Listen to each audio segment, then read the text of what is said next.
we started it off about Kip Brennan. I was telling you about. Oh yeah, we wanted to talk. Former NHL enforcer Kip Brennan played for Los Angeles Kings. I don't know if he played for maybe Anaheim. I'm not sure exactly where all he played. He was a goon for a few teams. I didn't really follow him because I thought so much I didn't really care. You weren't impressed. Yeah, he was also on Celebrity Rehab, but he was banging one of the chicks that was on Celebrity Rehab. He's on Sports Science, so if you want to see something, he's with heavyweight champion Michael Moore, the former UFC heavyweight champion Rampage Jackson, and Kip Brennan on Sports Science about punching. Who has the hardest punch, the boxing glove, the UFC glove, or the hockey glove, or they're dropping it, right? So he was legit, you know what I mean? Yeah. So, like I said, I'm downtown, and I'm about to get a scrap. I'm not about to scrap. I'm about to break up a scrap that's 2-on-1 because I didn't like seeing that. Well, as I'm pulling one guy off the 2-on-1, I get suckered blindsided.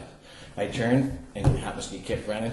We start teeing off, and at this time he has a lot of weight advantage on me. Okay. Well, it just so happens I'm down. What do you walk around at about anyway? Right now? I'd say about well, people were really disappointed when I got bigger because when I was scrapping all the time, I was a pretty scrawny kid. I was wiry. Speed is power. You know what I mean? I learned that if in the time it takes you to throw one, I'm going to hit you 10 times. So he's on top of me, and the police end up coming up the straight outside Burger King on Prentice Street. And Kip Brennan. Yeah. And they pull us apart. Well, at that point in time, he had the advantage. You know what I mean? And there's no quitting me. You know what I mean? I'm not going to quit. I'm not going to stop till I feel vindication that I've accomplished what I wanted to accomplish. You know what I mean? So anyway, we get pulled apart. We go our separate ways. The police split us up.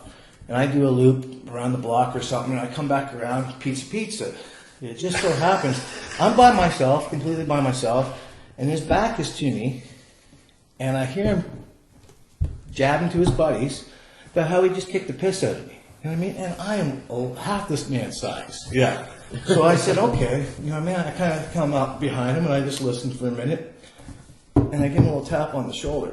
And he turns around and kind of puzzled that I'm the guy who's standing behind him. And I didn't come up and haymaker or sucker him or try and do something. Yeah. After he gave you a sucker shot. After he gave me a sucker shot. That's, I'm a man of principle. So I say to him, are you talking about how you just kicked my ass? And he's kind of like, I said, well, why don't, instead of being downtown where someone's going to intervene and not let nature take its course, why don't we go somewhere just you and I and see who's fucking, you know what I mean, who's the better man is. And at that time, now he's in front of all his buddies, there's me, a smaller guy. I walk over, I grab a taxi door, and I open it up, and I say, are you coming? He doesn't know what to do. He gets in the back of the taxi. So I get in the back of the taxi to close the door, we gibber back and forth, and he said, where do you want to go? And, you know what I mean, we kind of decide, so I tell the taxi driver to go in an area where I'm more comfortable. So we go to a park off the King's Court, where I'm living on the King's Court at the time. Short walk home, why not? Exactly. 100%. And we're jabbering the whole time what we're going to do. Like, I can't imagine what the cabbie's thinking. I can't imagine what he's thinking. I can't imagine what you're thinking. It's fucking nuts. We get out of the cab, and we walk into the park in the big field, and he steps back, we take our shit up, we look at each other, say, you ready? Yeah. He said, whoa. I said, what? He said, I got done here, you got that big gold ring on, you mind taking the ring off? Not at all. Take the ring off, throw it in my pocket. I said, you ready to do this? Yes. And we go at each other. And it's a good tussle. We're back and forth, rolling around the ground, and you know what I mean? We start to gas out. You know what I mean? And there's no quit. He get the advantage, I get the advantage, boom. He on top of me, and he's finally, you know what I mean? At the time, he's kind of just laying on me. You're on the ground, we're still hitting each other. He's like, are you done? I said, are you done? He said, yeah, I'm done. I said, yeah, I'm done too. So we get up, we kind of shake each other's hand, and he looked, I said, what, you want to go for a beer? He says, where? I said, well, my house is right there. I got a fridge full of beer. You want to go have some fucking pints? He says, sure. We walk into my place. We walk in the door, sit down on the couch. I go to the fridge, grab my pint, sit down, fucking, clank.